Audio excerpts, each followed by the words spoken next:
네, 미국 대선에서는 계속되고 있는 인종차별 항의 시위가 주요 이슈로 부상하고 있는데요. 트럼프 대통령에 이어 바이든 민주당 대선 후보도 흑인 피격 사건 이후 시위가 벌어지고 있는 위스콘신 커노샤를 찾았습니다.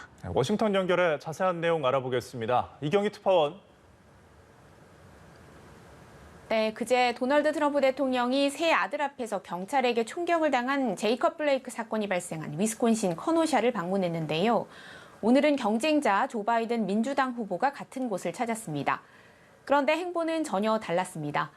트럼프 대통령은 도착하자마자 폭력 시위로 피해를 입은 상점을 찾아 시위대를 향한 날선 비판을 쏟아냈는데요.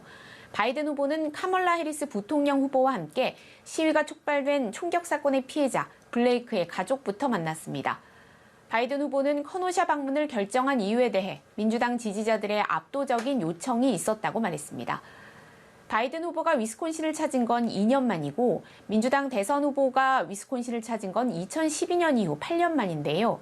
4년 전 대선 때 힐러리 클린턴 당시 민주당 후보는 이곳을 찾지 않았고 트럼프 대통령은 2만여 표 차이로 앞서며 1988년 로널드 레이건 대통령 이후 처음으로 위스콘신에서 승리한 공화당 후보로 기록됐습니다. 네, 전해주신 것처럼 커노샤가 있는 위스콘신은 대표적인 경합주로 꼽히는 지역인데요. 이처럼 두 후보가 모두 대선 승부처라고 할 수 있는 경합주를 집중 공략하고 있다고요? 네, 미국 대선 이제 2달 정도 남았는데요. 트럼프 대통령과 바이든 후보 모두 승패를 좌우할 경합주 공략에 집중하는 모습입니다. 두 사람이 잇따라 방문한 위스콘신과 함께 미시간, 펜실베이니아까지 이른바 러스트벨트로 불리는 미국 북동부의 쇠락한 제조업지대, 그리고 노스캐롤라이나, 플로리다, 애리조나까지 남부 3개 주가 대표적인 경합주로 꼽히는데요. 트럼프 대통령은 어제 노스캐롤라이나를 찾았고 오늘은 펜실베이니아주로 향했습니다. 3월 코로나19 대유행 이후 자택 선거운동을 이어오다 최근 대외 행보를 재개한 바이든 후보도 경합주 위주로 방문 일정을 짜고 있는데요. 두 후보의 이 같은 움직임은 경합주에서 두 사람의 격차가 좁혀지고 있는 여론의 흐름이 영향을 미친 것으로 보입니다. 미국은 주별로 득표를 많이 한 후보가 주에 걸린 선거인단을 독식하기 때문에 경합주에서 근소한 격차가 대선 결과를 바꿀 수도 있는데요. 쫓기는 바이든 후보 입장에서는 격차를 다시 벌리기 위해 반대로 트럼프 대통령은 경합주를 공략하면 승산이 있다는 판단 아래 이들 지역에 공을 들이는 것으로 보입니다.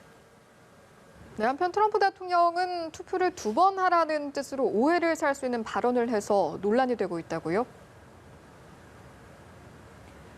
네, 우편 투표를 불신하고 있는 트럼프 대통령이 11월 대선 때 우편 투표와 현장 투표에 모두 참여하라고 제안한 것이 논란이 되고 있습니다. 트럼프 대통령은 자신의 트윗을 통해 가능한 한 빨리 우편 투표에 참여하고 선거일이나 조기 투표일에 투표소로 가서 자신의 우편 투표가 제대로 집계됐는지 확인해 볼 것을 권고했습니다. 그리고 만약 우편 투표를 보냈음에도 불구하고 집계되지 않았을 경우 현장 투표에 참여하라고 한 건데요. 그러나 노스캐롤라이나와 같은 주에서는 2번 투표하는 것은 중죄에 해당하는 것이어서 논란이 커지고 있습니다. 이들 주에서는 부재자 투표 우편이 선거일 3일 후까지 도착한다면 유효한 것으로 인정하기 때문에 혼선이 빚어질 수도 있기 때문입니다. 노스캐롤라이나주 선거위원회는 2번 투표하라고 요청하는 것은 불법이라며 우편 투표 검증을 위해 투표소에 오지 말라고 밝혔습니다.